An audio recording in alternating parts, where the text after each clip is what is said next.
If there are humans who can bring about change, there are those who are capable of abandoning everything.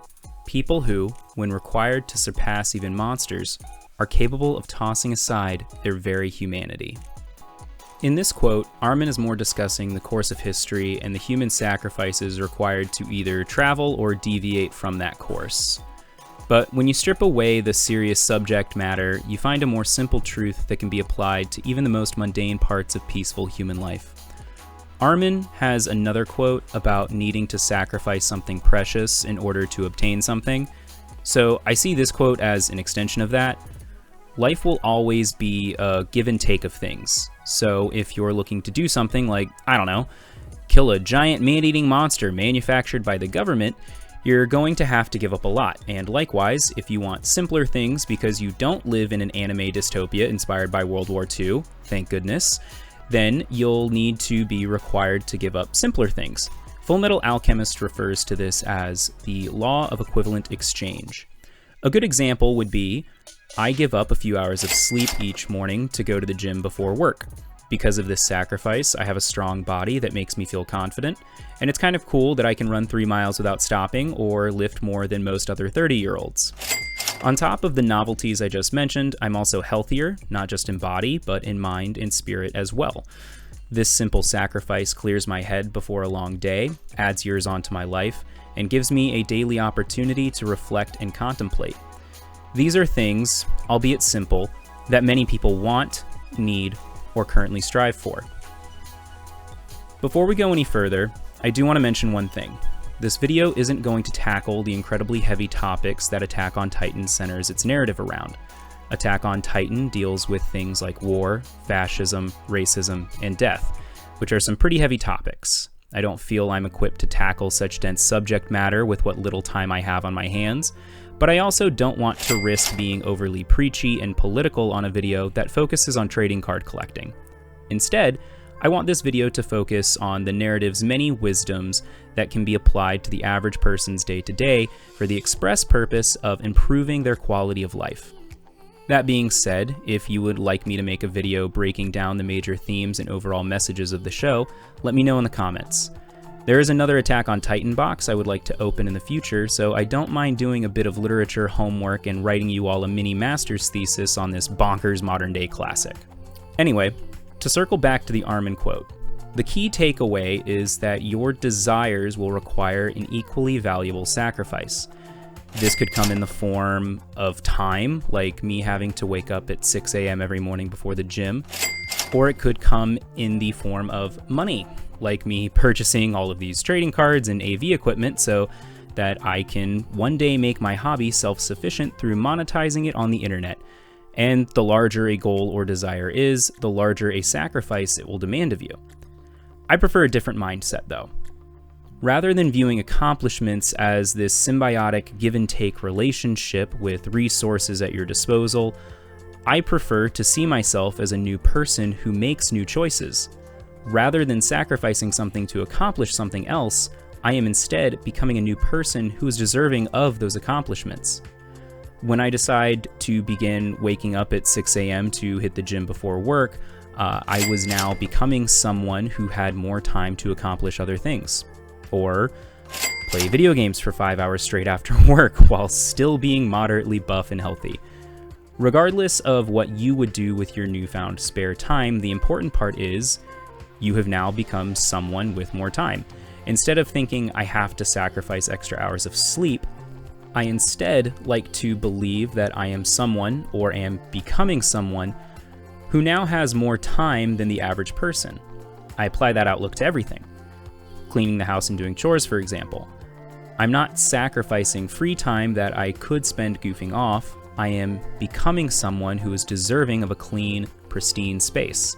Rather than sacrificing time with my hobbies, I am instead becoming, or even being in that moment, someone who has a clean home, the kind of home and living space that my friends and family envy. It also comes with the added benefit of people sometimes saying, Nikki's house is always so clean, and I love little moments like that. Being known as the clean guy or the gym guy, and one day the doesn't have to buy his own trading cards because he has a moderately successful monetized YouTube channel that pays for all of it guy. Regardless of what mindset you choose, the important thing is that you are making progress. You can view the world and your accomplishments however you like, as long as you are living in the world you want to live in and accomplishing the things that make that world possible. Whether you opt to sacrifice resources or become a new person, the important thing is that you are doing something. As long as we continue to fight, we are not defeated. There's this very frustrating and controversial video game series called Dark Souls, and it's one of the games I point to when referring to systems and mechanics as art. I swear that this applies to the quote, so just stick with me, just bear with me. If you are unfamiliar with the concepts of systems and mechanics, I'll break them down real quick. Systems are going to be numerical values and measurements that communicate the laws of a certain space, in this case, video games being a digital space. Gaining experience when killing an enemy is an experience system. Going up a level when gaining enough is a leveling system, and these two combined can often be referred to as a progression system because they kind of dictate how and when you can progress in a video game. Mechanics are how you interact with the space. So press the A button, Mario jumps, that's a jump mechanic. Pull the trigger and the gun shoots bullets, that's a shoot mechanic. Simple. So anyway, a common misconception about Souls games is that they are just difficult games, and they are. But focusing solely on the difficulty without understanding the purpose behind balancing the game in such a way misses the point entirely. Games, either video or analog, have conditioned us to think that losing, or dying in a game, is a bad thing. So the Souls series takes advantage of that collective understanding. On the surface, it seems like an incredibly difficult RPG. You get your sword, you slay some monsters, same old, but the real game has nothing to do with what you're experiencing on screen, and losing is not the equivalent of dying, or dying is not the equivalent of losing. In the Souls games, death and loss are designed to be a part of the progression system because of how the game's difficulty is designed. And the real losing condition is actually quitting and refusing to pick the game back up. While your character does gain experience in levels like the previous example, the game is designed so that the experience points are almost worthless. And the real experience, the first-hand experience, like actually experiencing the game's difficulty firsthand, that is the real experience points. And I'm not saying that to be corny, I mean, like, that's literally how the game is designed. I mentioned Dark Souls because it gave me the actual experience related to the sentiment that Wiess is discussing.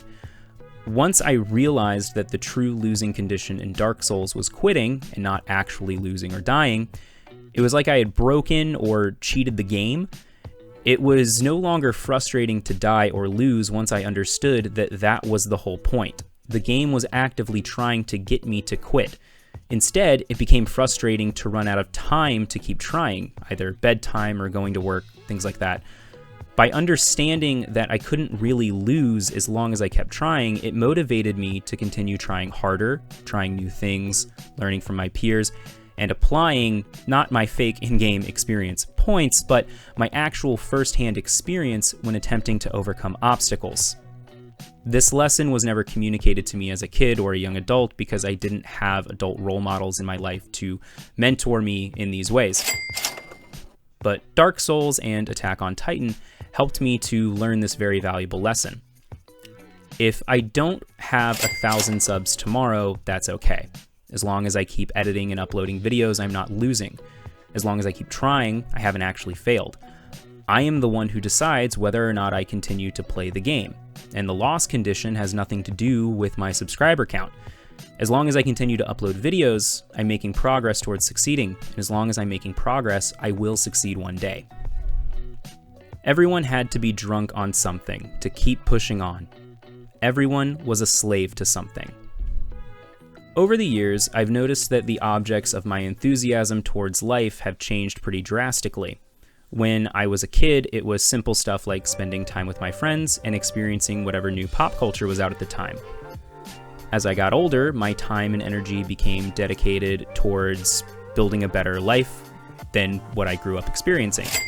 Now, it's about providing for my wife and us finally starting a family one day. At each point in my life, today included, I always had something that drove me forward and motivated me in the directions my life took. For example, those friends I mentioned motivated me into more challenging high school magnet programs so that I could follow them to the school they were zoned to attend. And that pop culture I mentioned is what motivated me down the path that eventually led me into the marketing industry, because I soon noticed a desire to create my own pop culture in media. The desire to be with my friends drove me into academic programs that would help prepare me for tighter deadlines that I would experience in both my higher education and my future career. And that love for pop culture fostered a desire to create my own media and drove me to develop the skills I would need for my current career in marketing. One of the strongest determining factors in the direction your life takes will always be influenced by your desires, or as Kenny puts it, whatever you're a slave to. Even in a peaceful life free from man-eating kaiju, Kenny Ackerman's words are true to universal human nature. I think another good example would be a friend of mine whose primary goal was to never work. His desire, or what he was drunk on, quote unquote, was this idea of unlimited free time. I won't go into too many details as to not dox him on my channel, but he had this idea of monetizing his hobbies, and his biggest hobby was drinking and partying. So he created his own event promotion company when we were like 23 and began charging local artists and venues to help market their events. Eventually, he began to focus on venues who couldn't consistently book events, and he started partnering with them to throw things like paint parties and glow parties. And they became huge successes that allowed the venues to recoup costs from past events and secure funding to pay staff for future events. Eventually, my friend was able to hire an actual event planner so that he didn't need to do all of the event planning. And over time, he saw his work week shrink from possibly 60 hours to, in his words, 0. Now, he mostly just shows up at the venues to drink, party, and MC on stage, but even the actual work, like meeting with his staff week to week, delegating responsibilities, and whatever manual labor goes into actually setting up for the event at the venues, are things that he loves doing. So he doesn't consider them work, and has even told me these things energize him in a way. My friend sees all these responsibilities as the same fun things we would do in college just to make some extra cash. We would throw these huge house parties at least once a month with a policy of either paying a cover or contributing to the open bar. And with the money and leftover alcohol we were able to generate, we never had to purchase our own alcohol in college. Just like those elaborate college house parties were just a roundabout way of not spending our own money on our vices, his event promotion company is really just a way for him to pay the bills through socializing and having new, grand experiences on an almost weekly basis.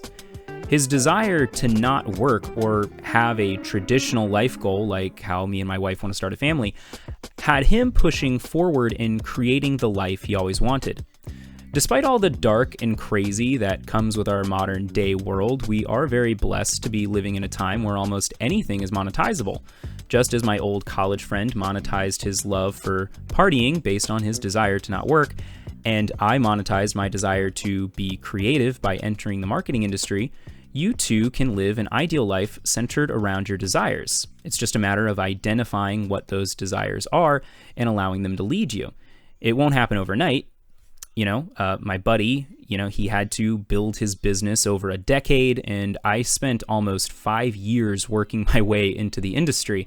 But we were both a slave to the things that we wanted, and they kept us pushing forward, just like Kenny and everyone else in Attack on Titan.